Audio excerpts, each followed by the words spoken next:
tunapenda kumshukuru Mwenyezi Mungu, tumefika katika eneo la kituo cha kazi.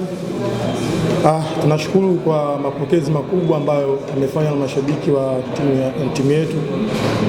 Tunaahidi katika mchezo wa kesho tuweze kupata ushindi ili na wenyewe waendelee kufurahi.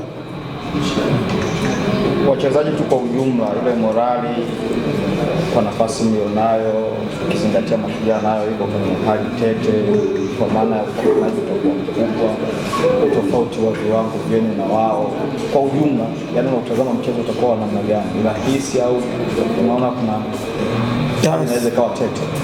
Sisi kwa upande wetu tumejiandaa mradi tuwini, kwa sababu mechi zilizobaki ni mechi chache ambazo zinatupeleka sehemu fulani.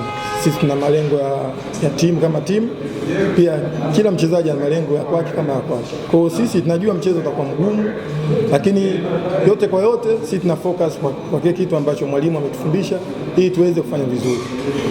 Kuna uwezekano mtapoteza kwa ninavyoona Mashujaa? Hiyo tena mipango ya Mwenyezi Mungu. Kutopoteza au kusale ni mpango wa Mwenyezi Mungu, lakini sisi kama sisi tumejiandaa vizuri na tuna imani tutafanya vizuri. Labda nitaka niulize, game ni alama mbili kati yenu ninyi Yanga na Simba, na mashabiki wa Yanga pia hofu yao kubwa ni kwamba kama mkipoteza mchezo wa kesho itakuwa umeshuka kwenye kile ambacho mnakwenda kukitafuta. Matarajio yao ni pengine ninyi kuweza kushinda ili muendelee kumaintain nafasi ya kuwa juu.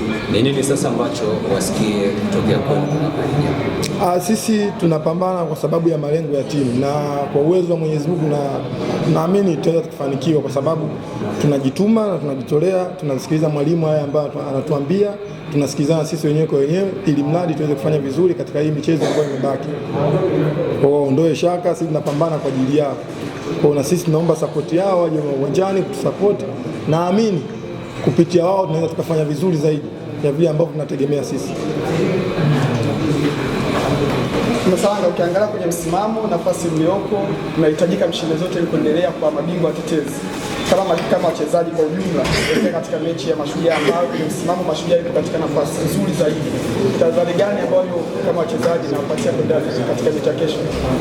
Tahadhari ipo kwa sababu timu tunazokutana nazo nyingi ambazo zimebaki ziko chini sana na zinahitaji matokeo. Kwa hiyo sisi kama wachezaji tuna focus kile kitu ambacho tunaambiwa na walimu ili tuweze kufanya vizuri, na sisi wenyewe tunafanya mazoezi kwa kujituma ili mradi mwalimu asipate shida katika utendaji.